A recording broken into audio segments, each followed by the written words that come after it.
Friends, it is a delight to be here with a dynamic educator and attentive listener, Sabrina Berger, who combines her love for Jewish learning with sensitivity as a psychotherapist to facilitate learning experiences that weave the wisdom of traditional Jewish texts with the particularities of our everyday life. With 20 years of teaching experience, Sabrina reaches all denominations within the Jewish community and facilitates highly interactive learning environments that invite personal reflection and careful readings of texts. Thank you so much for making time to talk. Thank you for having me. So let me ask you a big question.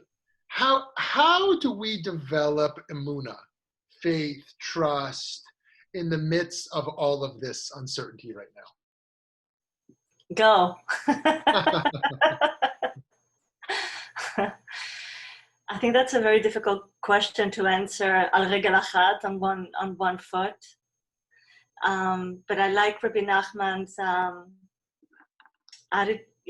teaching about Emunah, that Emunah is something that has different components. It's not just Emunah in Hashem or in God or trusting Hashem, but it's also developing the ability to trust yourself.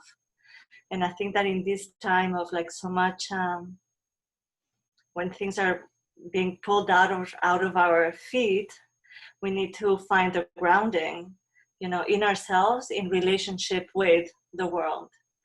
So I think that it starts there. It starts with finding, I think, not that I know, not that I'm an expert, but I think it starts with a sense of like being present, trusting yourself, and trusting yourself in relationship with others.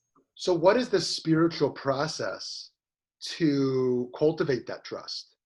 What is it that one is tapping into or how does one strengthen that emunah in one's own divine light or one's own divine given capacity?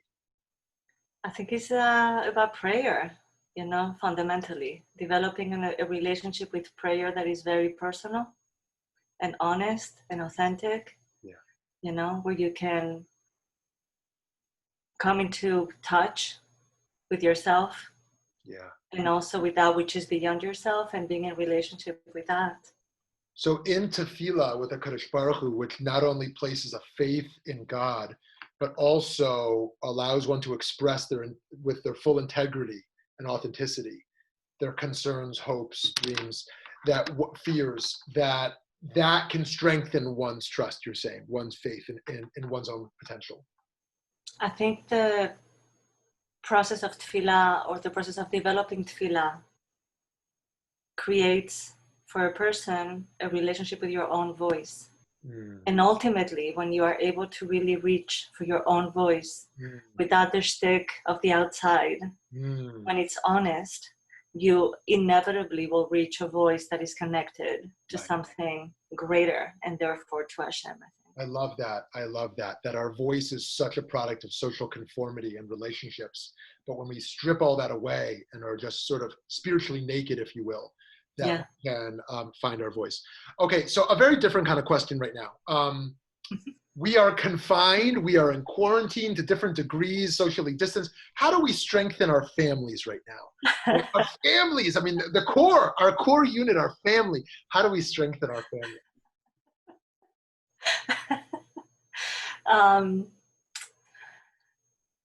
I think a lot of listening, listening to each other, not imposing, but a lot of like paying attention to what everybody is saying and what everybody's like trying to communicate, sometimes better than others.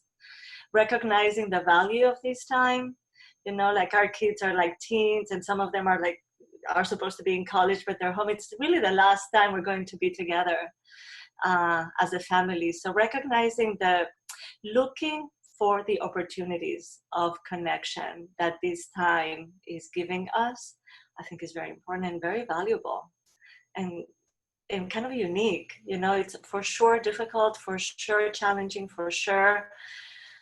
There's a lot of like difficult and challenging areas, but also always there's opportunities. So reflecting that to our children, not giving up on them. Yeah.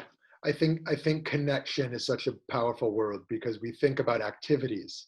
Oh, how can I keep them busy? right? But really the question is how and whatever we're doing, are we connecting? So I love that. And then on the personal side, we talked about trust, we talked about families. How do we grow? How do we grow right now? Right? We're always thinking about growth, right? But what are some opportunities in this particular moment that we can tap into a deeper level of growth? I mean, this moment is so unique, and it triggers so many responses that are new for all of us. I think we're discovering aspects of ourselves that we didn't know we had, fears or anxieties or questions that we didn't know we had to ask. I think it to take what is come our way, not that I always do it, but I know it's true. I know it's true. Yeah, amazing. Okay, one last question for you today. There's so many distractions. Right? The buzzing devices and those who have children at home, or all of our work, all of our responsibilities. What is one piece of advice you have for how we can be and stay present? Breathe. Yeah. Just breathe. Just remember to breathe. Yeah. Beautiful. And be conscious of that breath and grounding ourselves. Be in the moment. Stay in the moment. Don't escape. Beautiful. It's all the same thing. The tefillah, the breathing, the connection, the listening. It's just be here. Beautiful. Thank you so much. You're welcome. Thank you for this time.